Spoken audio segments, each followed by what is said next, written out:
ആദ്യം കോട്ടയം പാലായിലേക്കാണ്. അവിടെ കനത്ത കാറ്റിലും മഴയിലും BSNLന്റെ ടവറാണ് നിലത്തേക്ക് വീണത്. പാലാ സെന്റ് തോമസ് കോളേജിന്റെ ലൈബ്രറി കെട്ടിടത്തിന്റെ 4ാം നിലയിൽ സ്ഥാപിച്ചിരുന്ന ടവറാണ് കാറ്റിൽ നിലം പൊത്തിയത്. വിവരങ്ങൾ നൽകാനായി ഷിനോജ് എസ് ടി ചേരുന്നുണ്ട്. ഷിനോജ്, അതിശക്തമായ കാറ്റാണ് പലയിടങ്ങളിലും വീശിയടിച്ചത്. ഇപ്പോൾ എന്തായാലും ടവർ അങ്ങനെ നിലം പൊത്തിയിരിക്കുന്ന ഒരു കാഴ്ച നമുക്ക് കാണാനുണ്ട്. ആരോടെ ഇല്ലാത്തതിനാൽ അപകടമൊന്നും സംഭവിച്ചില്ല അല്ലേ? ഹിമ, സംസ്ഥാനത്തിന്റെ മറ്റ് പല ഭാഗങ്ങളിലെന്നപോലെ പാലായിലും വലിയ ശക്തമായ രീതിയിലുള്ള കാറ്റും മഴയുമാണ് ഇന്ന് രാവിലെ മുതൽ അനുഭവപ്പെട്ടുകൊണ്ടിരിക്കുന്നത്. അങ്ങനെയാണ് ഈ പാലാ സെന്റ് തോമസ് കോളേജിന്റെ ലൈബ്രറി കെട്ടിടത്തിന്റെ 4ാം നിലയിൽ ഉണ്ടായിരുന്ന ഈ BSNL മൊബൈൽ ടവർ ഈ തരത്തിൽ ഈ കാറ്റിലും അതുപോലെ തന്നെ മഴയിലും നിലം പൊത്തിയത്. കെട്ടിടത്തിന്റെ മുകളിൽ കോൺക്രീറ്റ് ചെയ്ത് സ്ഥാപിച്ചിരുന്ന ടവറാണ് മറിഞ്ഞു വീണത്. രാവിലെയോട് കൂടിയാണ് ഈ സംഭവം ഉണ്ടായിരിക്കുന്നത്.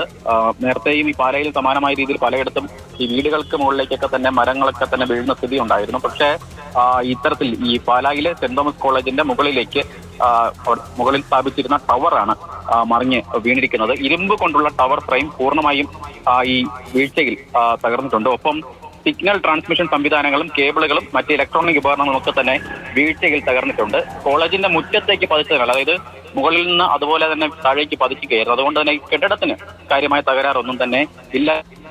നമുക്ക് ലഭ്യമാകുന്ന വിവരമെന്ന് പറയുന്നത്